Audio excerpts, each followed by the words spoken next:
tous et bienvenue pour la première vidéo de la chaîne Alexiaf Détection. Pour cette première vidéo, j'ai choisi le thème de la bataille qu'il y a eu de la ligne Maginot dite aquatique. Pourquoi dite aquatique, je l'expliquerai plus tard dans une prochaine vidéo.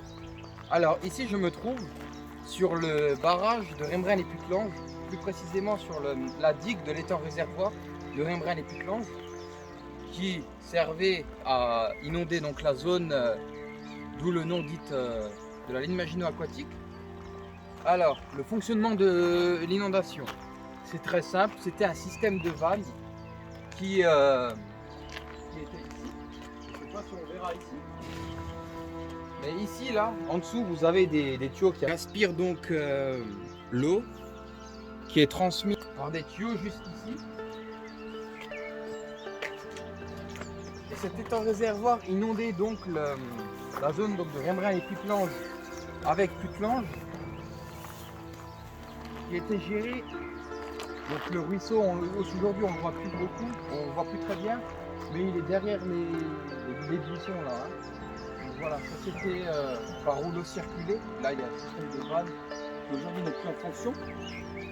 J'aurais bien voulu vous ouvrir et vous montrer l'intérieur de cette cabane où il y a donc tout le système de vannes.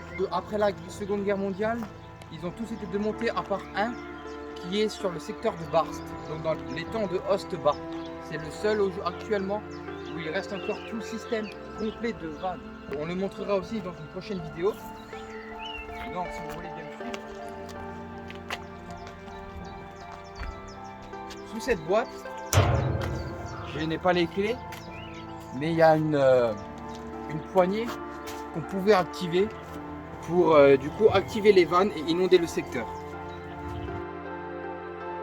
Maintenant je vous emmène pour vous montrer comment était régulé l'eau de l'étang, parce que bien sûr, même quand l'étang était utilisé, vidé entre guillemets, parce que c'était pas vraiment vidé, pour inonder la zone, il gardait quand même un peu d'eau dans l'étang, quoi. Hein. Maintenant je vais vous montrer. Alors, là, sur le mur donc de la cabane, ici il y a donc une bande pour mesurer donc la profondeur de l'étang. Il gardait généralement entre 5 et 6 mètres d'eau dans cet étang là, et le surplus d'eau en fait il l'évacuait tout le temps donc dans les rivières.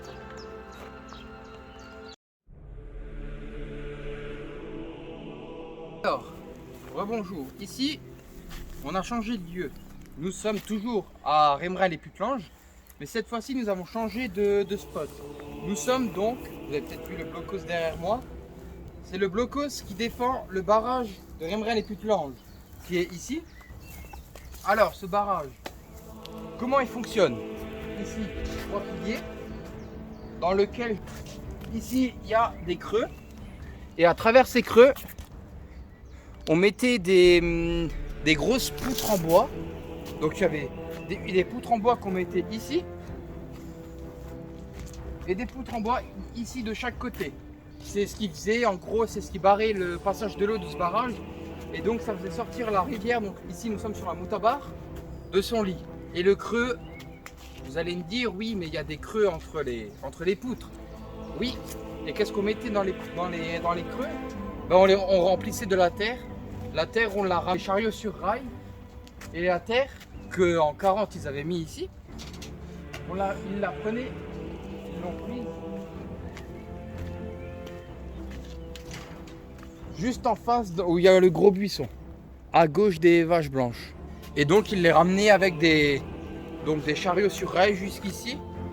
Et à l'aide de ces trappes, ici, bon la commune les a soudées, hein, là. Malheureusement, ben, ils ouvraient les trappes et ils vidaient le wagon dans les creux. Et ça faisait donc l'étanchéité, ça bloquait le passage de l'eau, ça faisait inonder le secteur. Je vous mettrai une photo par les Allemands, une photo aérienne allemande de Rembrandt et Putelange sous les eaux.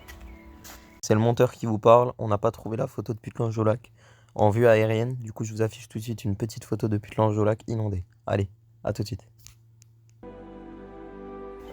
Donc voilà, maintenant on va se diriger vers Putelange qui donc solidifier le reste de la digue.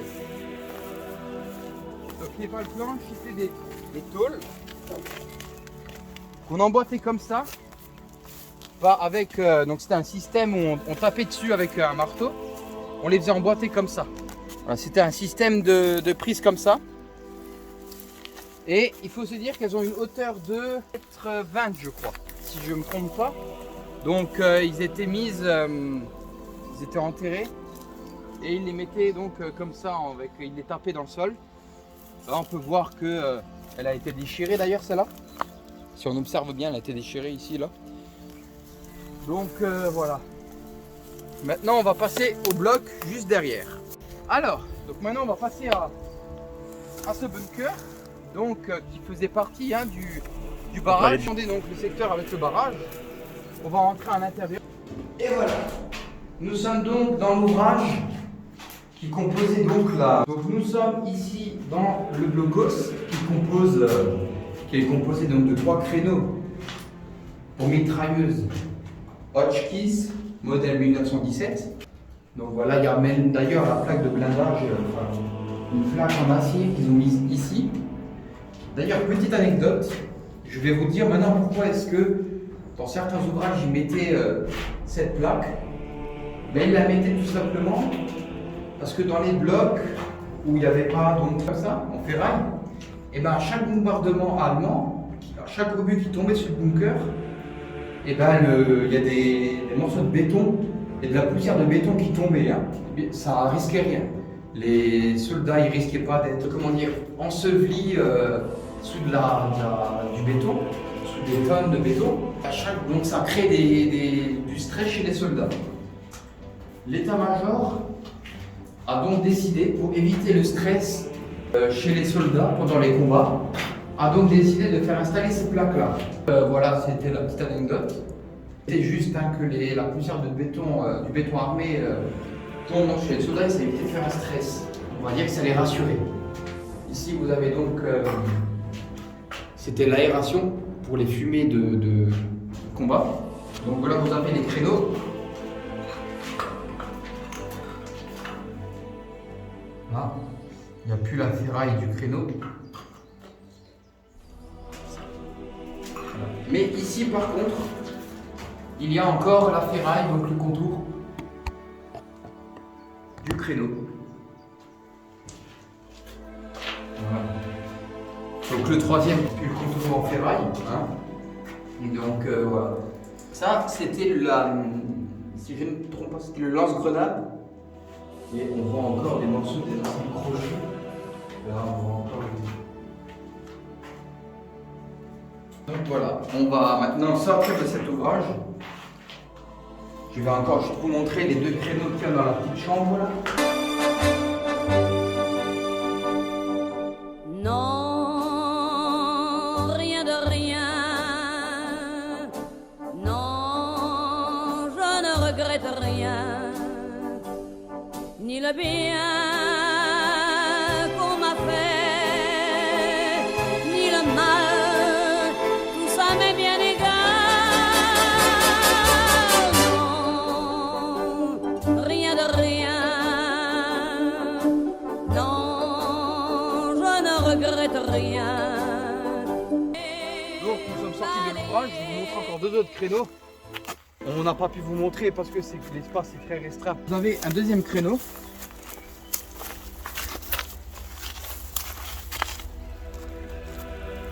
Et de l'autre côté opposé, vous en avez aussi un autre. Voilà. Bon, celui-là, il est un peu mangé.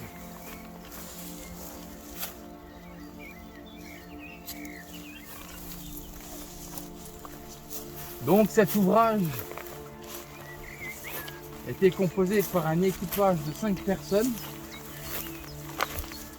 Hein, donc ça c'est les créneaux vus de l'extérieur.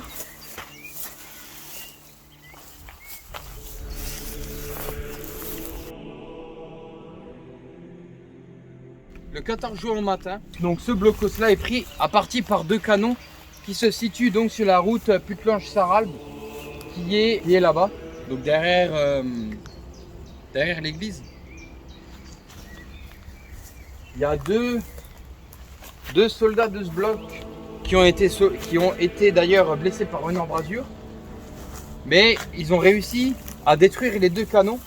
Donc ils ont été neutralisés par le poste d'avancement donc de Reims qui est un peu plus loin.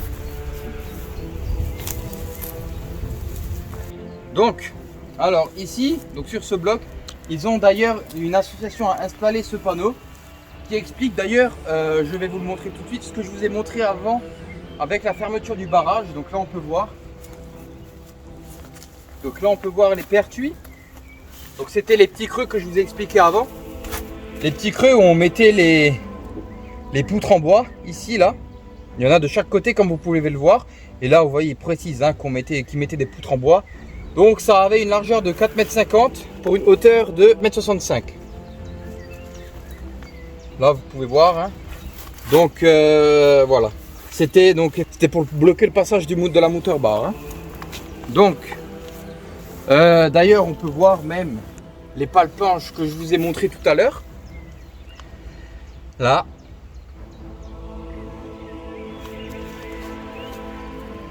Et d'ailleurs quand on était encore sur les temps de Reims les Putelanges, mais j'avais dit la ligne Maginot dite aquatique parce que c'est même pas son vrai nom. C'est pas un terme militaire, ni un terme militaire, ni un terme d'historien. Donc là en plus il l'explique. Donc là vous avez la ligne Maginot, en plus ils mettent ligne Maginot aquatique entre guillemets. Donc c'était le secteur fortifié de la Sarre qui s'étend donc de Ost-Haut à Aachen. C'est un maillon atypique de la ligne Maginot. Hein. Son système de défense, il s'est appuyé en grande partie sur un système d'inondation défensive. Donc l'expression ligne Maginot aquatique que je vous ai dit tout à l'heure, c'est ni un terme militaire ni un terme d'historien. C'est le titre d'un livre écrit par un monsieur Paul Marc en 1989 qui a été intitulé ligne Maginot aquatique. La ligne Maginot aquatique, excusez-moi. Il l'a appelé comme ça parce qu'il lui fallait un titre pour son livre.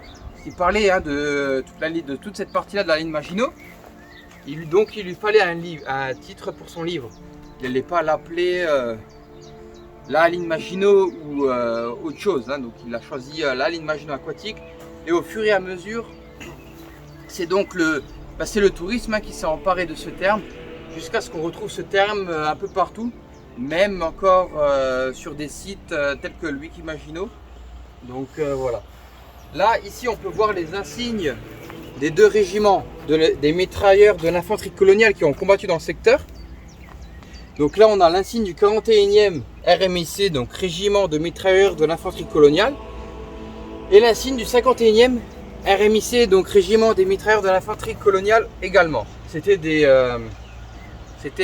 bien souvent des Sénégalais qui étaient dans ces régiments-là. Petite anecdote aussi, donc le 51e RMIC a été fabriqué, si on peut dire ça comme ça, à partir des éléments du 41e. C'est-à-dire qu'en 1935, l'état-major décide de placer un régiment spécifique, le 41e RMIC, qu'il a placé donc, sur le secteur de Reims et Olvin. Donc ils ont enlevé un bataillon, le 41e, et ils en ont fait le 51e régiment des mitrailleurs de l'infanterie coloniale.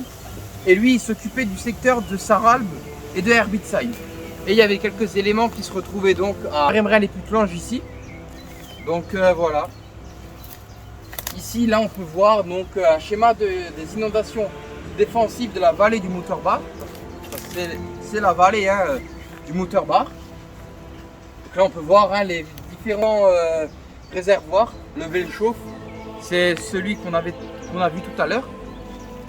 L'étang de Diefenbach, celui-là on le verra dans une autre partie. Le Stangenwald, il est pas loin du Welchow.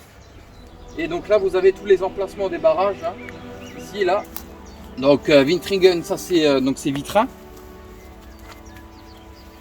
Ah, là, ça c'est donc les barrages. La zone inondée, donc c'est tout ce qui est bleu là. Ça c'est les étangs, le bleu foncé là. Donc ça c'est l'étang de Ost bas et ça c'est l'étang de Ost haut. Donc après 39, ils ont décidé de construire aussi des barrages légers. Donc qui étaient Smain, Kapelkingé. Ici, là ils sont d'ailleurs représentés en jaune. Ici on peut voir aussi une autre carte hein, d'ailleurs. Donc c'est la carte pareil donc qui montre donc Putelange et Rémerin. Donc là vous avez ici donc là vous avez l'étang du Velchof, les troupes allemandes. Donc l'infanterie régiment du 244e et le 92e régiment d'infanterie allemand qui était donc qui est passé par Grondwiller. Les zones inondées hein, c'est tout ce qui est marron là donc voilà.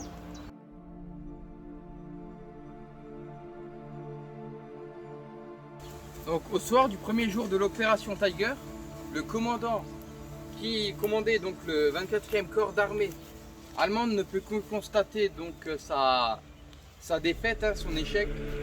Donc voilà, devant Rémerin et Putelange. Et malheureusement d'ailleurs, l'effort de défense des Marsouins, donc du 41e et du 51e qu'on a vu tout à l'heure, ils ont eu un ordre de repli donné par le commandement français.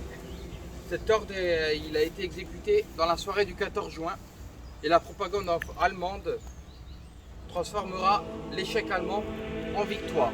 Parce que ce qu'il faut savoir, c'est que sur ce secteur, l'armée allemande, elle a subi de très lourdes pertes avec un très gros échec. C'est la fin de cette petite série. On se retrouve très prochainement pour un nouvel épisode de la série sur les combats de la ligne Maginot dite aquatique.